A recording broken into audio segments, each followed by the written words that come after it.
noches, soy Omar Mariluz y esto es Todo se sabe. Arrancamos la semana, una semana crucial, porque faltan muy pocos días para las elecciones municipales y regionales. Vamos a ir con todo eso más adelante. A ver, lo que ocurrió el fin de semana, lo que publicó el Centro Liber, este manifiesto, ojo, información pública que brinda la Fuerza Aérea del Perú.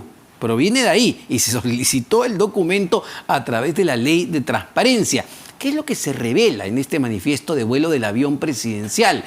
Se consigna el nombre de determinada persona, Lai Vázquez Castillo, y se pone a su costado sobrino, como una referencia. Sería el sobrino del presidente de la República, es lo que se entiende. Esta persona utiliza el avión presidencial para viajar de Lima a Chiclayo el 23 de junio de este año, cuando ya Fray Vázquez Castillo tenía una orden de captura de parte de la policía, que se dio en marzo también de este año. ¿Quién es Lai Vázquez Castillo? ¿Por qué se consigna este nombre con un DNI falso, según lo que ha publicado el Centro Liber a partir de este manifiesto que brinda la Fuerza Aérea del Perú? El vuelo va a Chiclayo, pero vuelve sin este personaje. ¿Quién es Lai Vázquez Castillo? Se trata de Fray Vázquez Castillo, que viajó en el avión presidencial cuando ya tenía una orden de captura, que en este momento se encuentra prófugo de la justicia. Fray Vázquez Castillo viajó con el presidente de la República. Bueno, muchas preguntas que surgen a partir de esto, y hoy justamente el fiscal Raúl Martínez realizaba la diligencia en las instalaciones de la Fuerza Aérea del Perú tras este sospechoso pasajero consignado en el manifiesto de este vuelo. Insistimos, el presidente de la República emitió ayer domingo una serie de tweets negando y señalando que se había manipulado la información, pero hay que recordar que, según entendemos, esta es información pública, esa información es un documento oficial de la Fuerza Aérea que se le brinda al Centro Liber, que es el que publicó la noticia, y podemos ver las imágenes justamente del vehículo que llega de parte de la Fiscalía ingresando a la Fuerza Aérea del Perú. Así que vamos a ver qué es lo que se consigna y qué información específica va a brindar la FAP sobre esto que ha generado muchísimo la atención. Pero ¿qué es lo que ha dicho el ministro de Justicia, Félix Chero, sobre este asunto en específico? Vamos a escucharlo.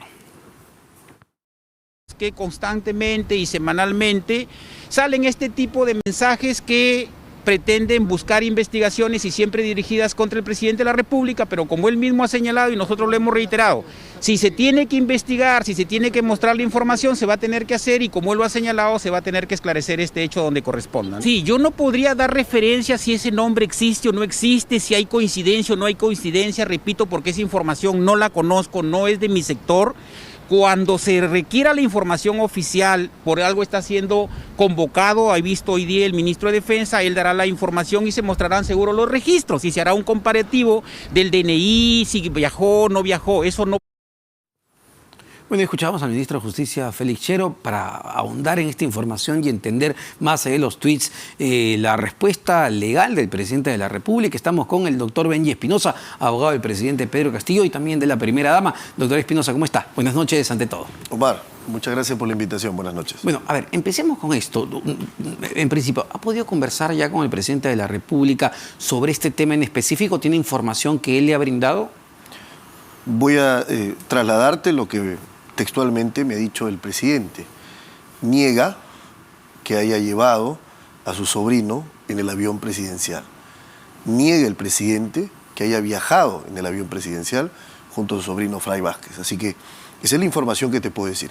Más allá de eso, no sé. Ahora es importante, como decía el ministro Chero, que sean, por un lado, el órgano de justicia, que es la Fiscalía, para que investigue, para que recabe la información, y por otro lado el Congreso, que va a buscar la información del ministro de Defensa, y ahí se va a poder esclarecer tanto a nivel político como a nivel jurídico. A ver, porque esto es muy extraño, ¿no? El Centro Liber lo que hace es publicar no trascendidos, no información a partir de fuentes, que también podría ser válido, sino ya la publicación de un documento oficial, que es un manifiesto de vuelo del avión presidencial para una fecha determinada, el 23 de junio. Y ahí aparece pues consignado este nombre, Lai Vázquez Castillo, incluso la referencia de sobrino con un DNI que no existe. Entonces, ¿cómo se explica eso? ¿Cómo hay un documento oficial de la FAP, de la Fuerza Aérea, con esta consignación? Sí, ese documento tiene un autor. O sea, ese documento le pertenece a alguien que lo ha confeccionado, que lo ha hecho, que lo ha elaborado. Entonces, la Fiscalía, como parte de las pesquisas, va a identificar primero quién lo hizo, luego va a notificar a ese autor del documento para que vaya al despacho fiscal y rinda su testimonio. Y entonces esa persona estará en condiciones de explicar cuándo hizo el documento, qué cosa colocó, qué cosa es lo que se señaló. Ahora, pero sí es cierto que el presidente de la República viajó el 23 de junio de este año, Lima-Chiclayo, en el avión presidencial junto a otras 32 personas. Bueno, eso es lo que aparece en el documento, ¿no? Yo no he ahondado, soy honesto, Omar, no he ahondado en los detalles, el motivo del viaje, ¿no? La pregunta fue muy concreta al presidente y su respuesta también lo fue, en estos términos. ¿Viajó su sobrino Fray con usted? No, doctor. Es lo que te puedo trasladar. Porque, a ver, nuevamente, no solamente está el viaje que hace el presidente el 23 de junio junto a esta comitiva, una comitiva grande donde además había ministros de Estado como el propio José Luis Gavidia, ministro de Defensa en ese momento.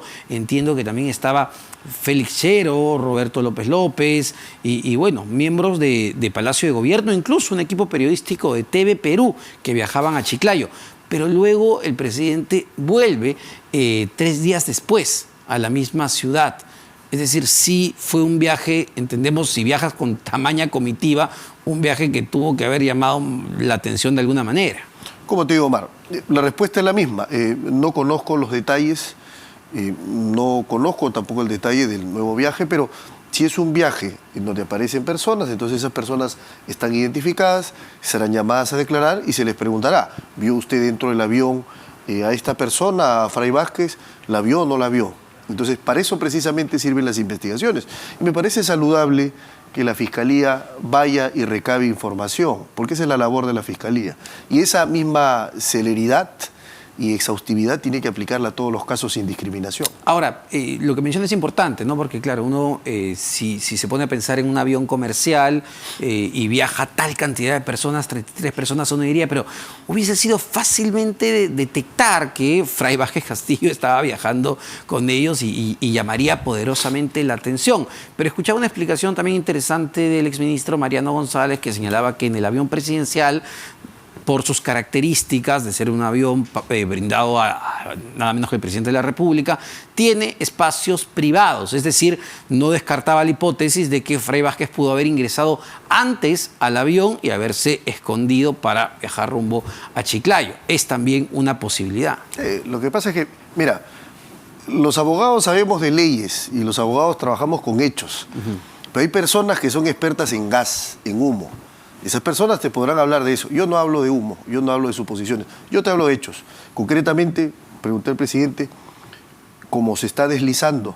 ¿Viajó con su sobrino? No, doctor, no ha sido así. Y yo te traslado ese hecho concreto que me ha manifestado el señor presidente de la República. Ahora, aparte de eso, entiendo que debería ser algo medianamente sencillo de demostrar si viajó o no viajó, claro, porque al tratarse de la Fuerza Aérea, al tratarse de la FAP, eso debe estar lleno también de cámaras de seguridad, es decir, y la cantidad de testigos se podrá acceder, o la Fiscalía podrá acceder a información que corrobore si alguien ingresó ese día y a esa hora al avión presidencial. Claro, si es que esto que se está deslizando es un infundio o no, lo determinarán las investigaciones, y yo creo que estar atentos a lo que se desarrolle conforme a la investigación y sus propios procedimientos. Pero me imagino que esto, a ver, ya si lo sumamos a una cadena de hechos que han venido ocurriendo en las últimas semanas, en los últimos meses, para la Fiscalía de todas maneras les levanta la ceja, les enciende las alarmas, en el sentido que pues que no es la primera vez que el presidente es investigado por tratar de encubrir, entorpecer las investigaciones, caso Jennifer, el tema de las cámaras de seguridad y bueno, varios puntos ahí que en este momento ya están siendo investigados por el Ministerio Público. Ah, no, pero te voy a decir una cosa.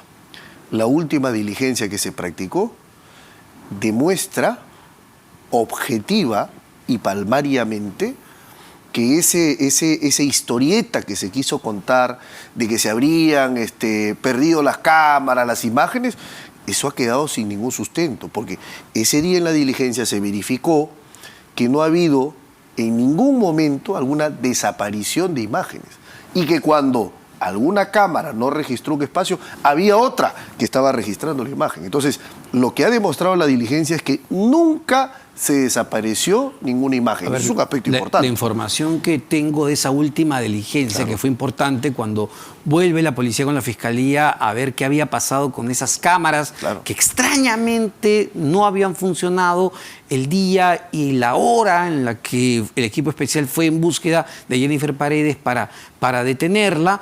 Entiendo que se quiso levantar un acta nuevamente que nadie quiso firmar para entender qué había pasado. Es decir, ¿por qué esas cámaras dejaron de funcionar? Y a ver, doctor, estamos hablando no pues de cualquier vivienda, estamos hablando de Palacio de Gobierno y la seguridad, me imagino, es lo prioritario. Entonces, si una cámara deja de funcionar en Palacio de Gobierno, inmediatamente la seguridad debería decir, oye, arreglemos eso, no estamos hablando de cualquier vivienda, insisto.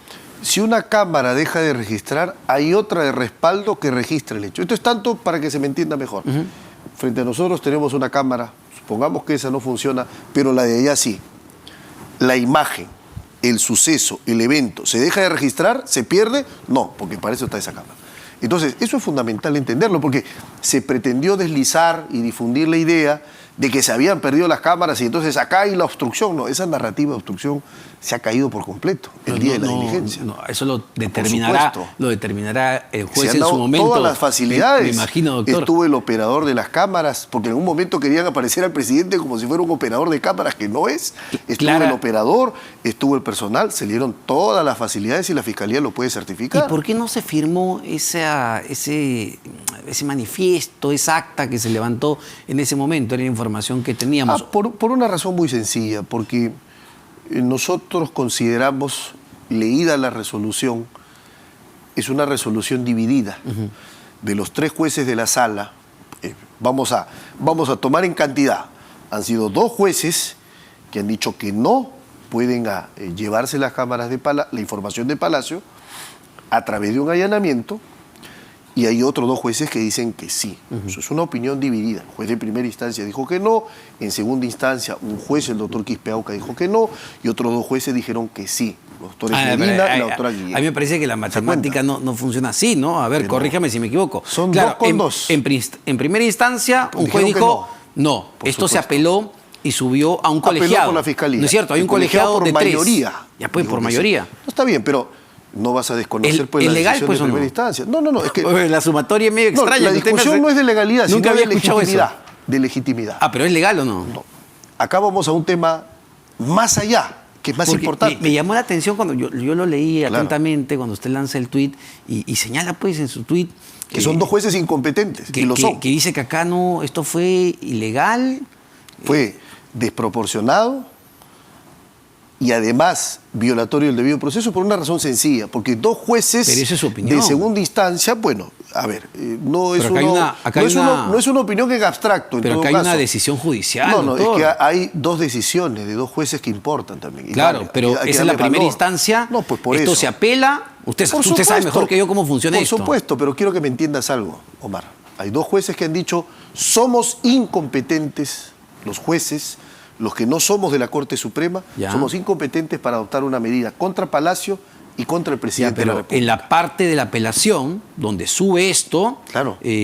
2 de 3 dicen que sí, que esto es ¿Sabes viable? qué cosa dicen? Dicen, quizás seamos incompetentes. Invocan el artículo 53. Quizás, mientras se define si somos competentes o no, eso lo dice la resolución. No me quiero perder en podemos dictar esa medida urgente. No me quiero perder en tecnicismo. No son tecnicismos, son temas fundamentales de competencia. Finalmente lo que tenemos es una decisión judicial que autoriza a la Fiscalía y a la Policía a ingresar a Palacio de Gobierno. Por supuesto. Entiendo que es, digamos, una medida totalmente legal. Si no lo hubiesen hecho. No, porque vas a recordar, Omar, que hay decisiones que pueden darse en determinada coyuntura pero que finalmente son revocadas. Recuerdo el caso ahora de claro, PPK. pero PPK en su momento una sala de 3 dijo...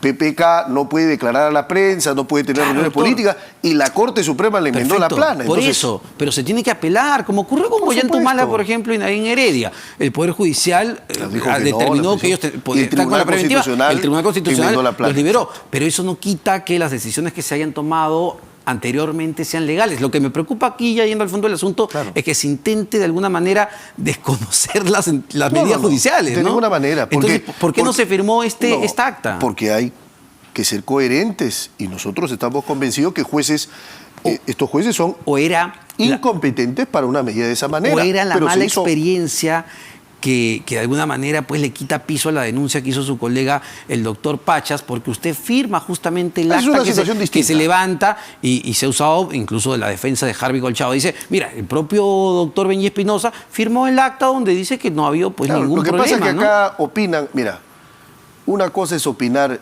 desde la tribuna y otra cosa es opinar desde la cancha. Yo estaba en la cancha. Mis colegas, con todo respeto, estaban en la tribuna. Y eso. ¿A quién se refiere? A los abogados del coronel Colchado. No han participado. O sea, ellos van a saber más que yo. Ellos saben que hay 2 actas. Ellos saben, por ejemplo, que se intentaron llevarse las cámaras de Palacio ese día y yo lo impedí. Y se levantó un acta en ese sentido. La información que tengo es que el coronel Colchado, además de ser el coordinador de equipo especial, también es abogado, también conoce de leyes, lo que la defensa está a cargo pues, de Luciano López. Acá el tema es, me estás hablando de una opinión y yo te digo, una cosa es preguntarle al que jugó el partido y otra cosa es preguntarle al que estaba en la tribuna o a los que estaban fuera del estadio. El que jugó el partido, firmó el acta aceptando que todo fue llevado de manera correcta. No fue así. Ver, ¿Usted firmó el acta? Quiero que me entiendas una cosa. Lo que pasa es que acá no es tan sencillo como que todo nada. No, o sea, no es blanco o negro. Acá hay grisuras. Y entonces, acá hay que entender una cosa importante. Para nada. Acá el tema es muy claro. En la primera diligencia, a mí no se me faltó el respeto. Entonces yo o sea, eso sería más bien actuar con fraude procesal, actuar con deslealtad procesal. Decir una cosa que a mí no se me afectó ni se me agravió, que el coronel Colchado me faltó el respeto. Jamás, eso no ha sido así y lo reitero. Otra cosa es la situación con el doctor Pachas y por eso que el doctor Pachas no firma. ¿Te das cuenta? Como defensa del presidente, ustedes no coordinan, no conversan, aparte que estaban en el mismo espacio y tiempo. No estuvimos siempre en el mismo espacio y tiempo. No firmes eso porque... No estuvimos siempre en el mismo espacio y tiempo.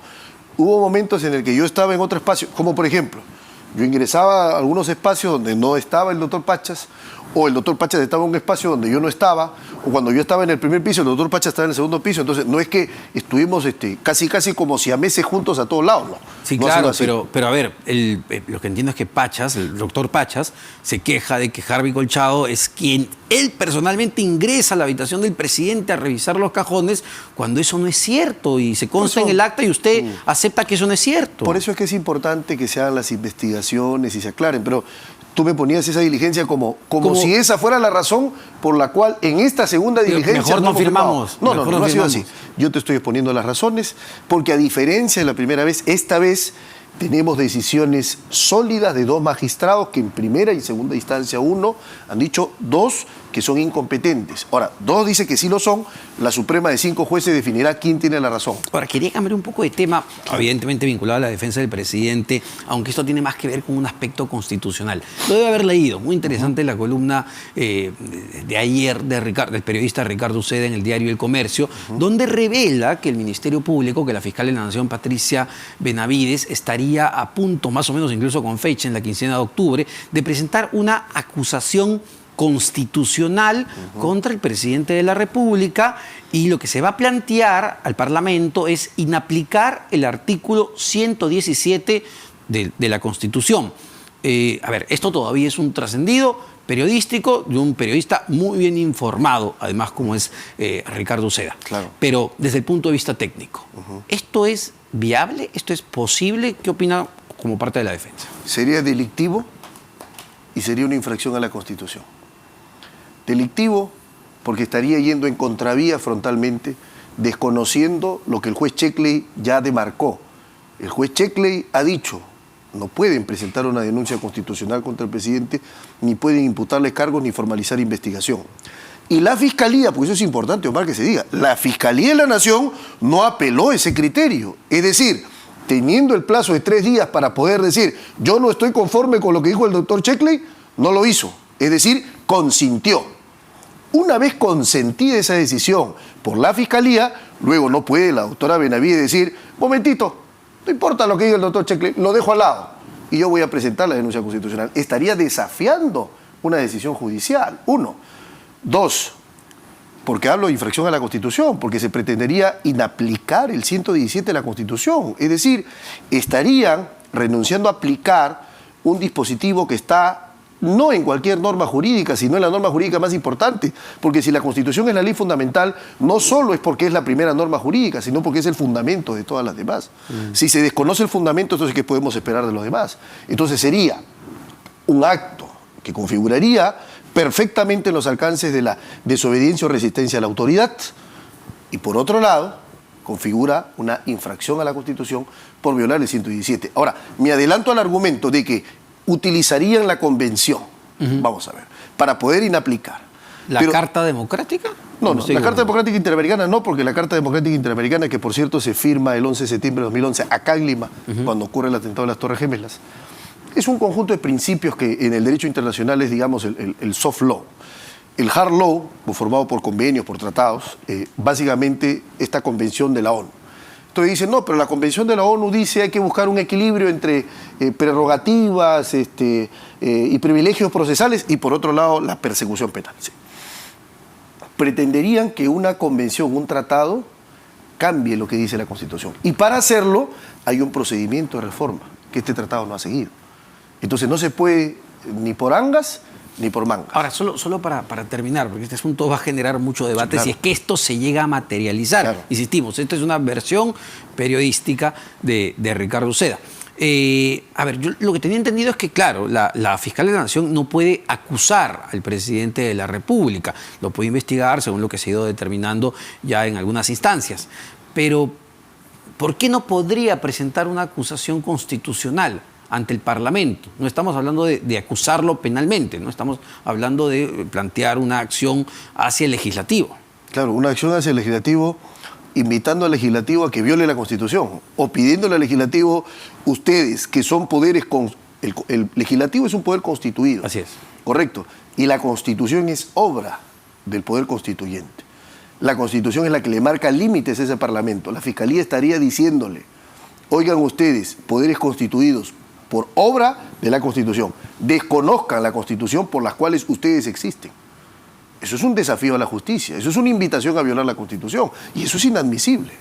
Muchísimas gracias, doctor Espinosa, como siempre. Benji Espinosa, abogado y presidente de la República, sobre este tema que de materializarse, insistimos, va a generar mucho revuelo y mucha discusión en el ámbito no solamente penal y académico, sino a nivel nacional. Vamos a una pausa, muy rápido. Venimos con Romy Chan, abogada penalista, para seguir discutiendo estos temas.